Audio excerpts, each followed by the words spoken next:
Hey, Megan Scully, and this is the Limerick Post Show. We're here in Spice, and I am joined by the lady herself, Grace. Thank you so much for letting us into your amazing store. No worries, I'm delighted. Thank you. Now, tell us, first of all, about Spice and the concept behind it. I suppose Spice Vintage started as a salvation project. Is that how you call it? For my unfulfilling career in marketing. So it was basically a fallback plan. I quit my job in marketing. I didn't know what I wanted to do with myself, and I'd always thrifted, always sold secondhand clothes, like at markets and in college and stuff. And I just said, right, I'm just going to go for it. So I did. I started out in West Cork, and then after 6 months of a pop-up, I decided to come to Limerick because Limerick didn't have like a big vintage scene at the time. So that was 2 years ago now, and since I opened up the doors, it's been flying. Now, I have to talk about the pieces you have here, because I'm obviously wearing a piece right now. Tell me about sourcing all the different items. Yeah, so I travel myself all around Europe, LA. So I suppose in Europe it'd be England, Berlin, Amsterdam, Italy. Yeah, it's cool, Paris. And I go myself. My parents think I'm a lunatic because they're like, why are you going to these places on your own? And I go and I handpick the stock myself because I'm very particular about the style that I'm trying to portray for the shop. And I just think vintage shops can be so packed. Yeah. And I just think you can kind of tell when a vintage shop has been curated and handpicked because it's pieces as opposed to big chunks of the same thing. So yeah, I love it. It's my favourite. It's justified shopping. I love it.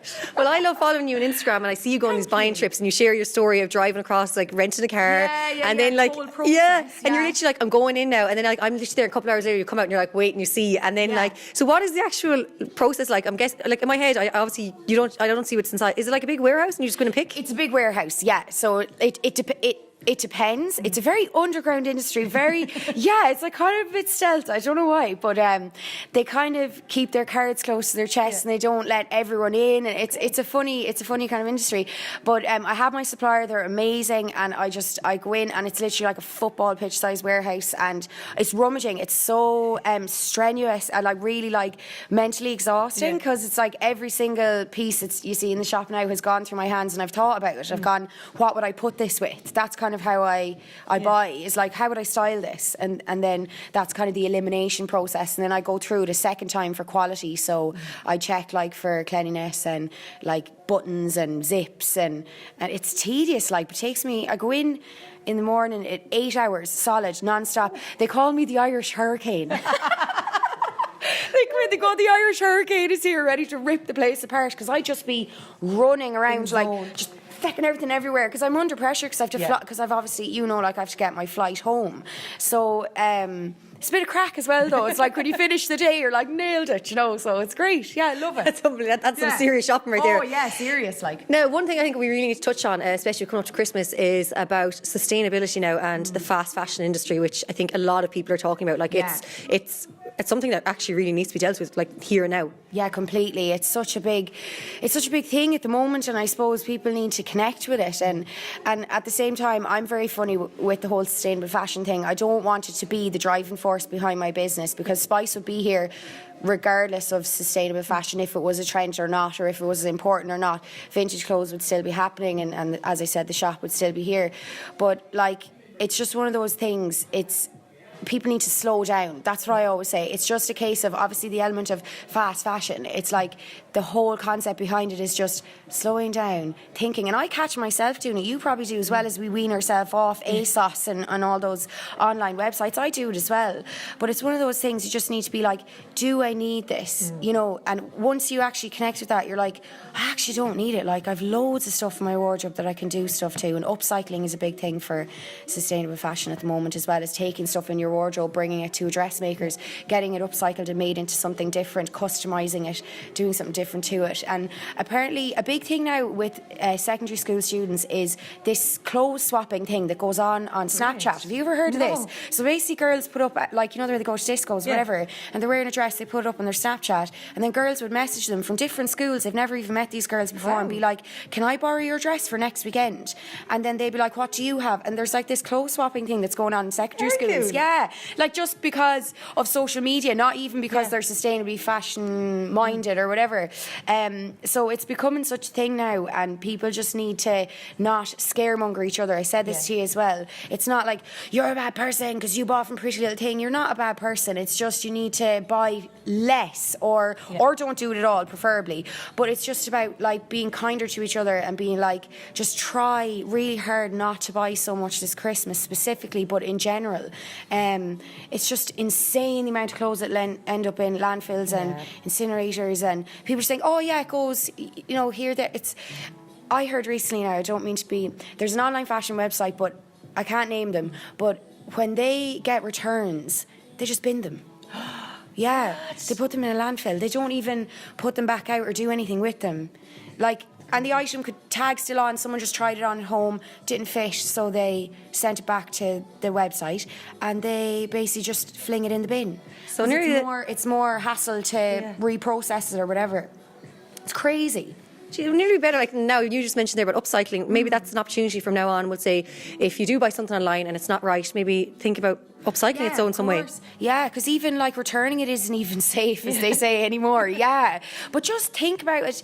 Take your time with buying, and the upcycling thing is massive. Like I paint my denim jeans. You've seen it on my Instagram, and like embellishing stuff is so easy. Bringing stuff to a dressmaker. I have a great lad in town. He turns it over in a day.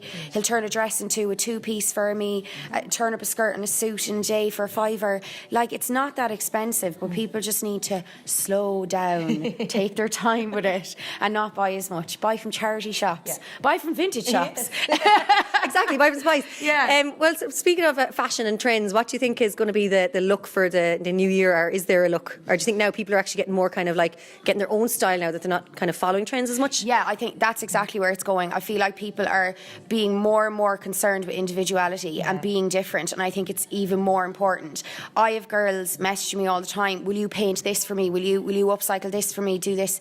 Because they don't want to be like everyone else. Whereas there was a period on, like with Instagram, you know yourself, girls were copying each other, and it's just gotten so saturated now that customization is where it's at. That's where I see 2020 being, customization completely. People are going to be making their own stuff and doing their own things to their clothes, and that's really the crack. Like there's nothing better than wearing something that no one else will have, and then on top of that has that added element of a customization. So it's fab. It is. It's unreal. I really think it is. But even with this, like I bought this I wore it as a dress originally during the summer, and obviously now winter time I'm wearing it as an oversized jacket. So like, and I got that inspiration off you as well.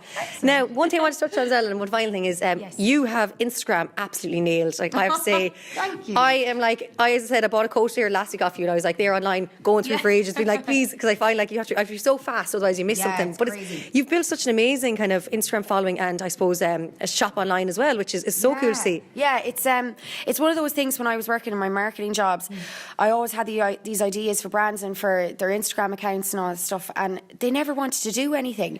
And I was always like, please just try this, it'll work. You know, no one ever wanted to do it. So when I started this, I said, right, I'm going to do everything on my terms and do everything that I always wanted to do, and never had the creative freedom, let's say, to do it when I was in my marketing jobs. So I just kind of, when I started Spice, and specifically with the Instagram, I wrote down everything that I don't like about vintage shops and their social media, and how Spice can remedy that on the other side of the page.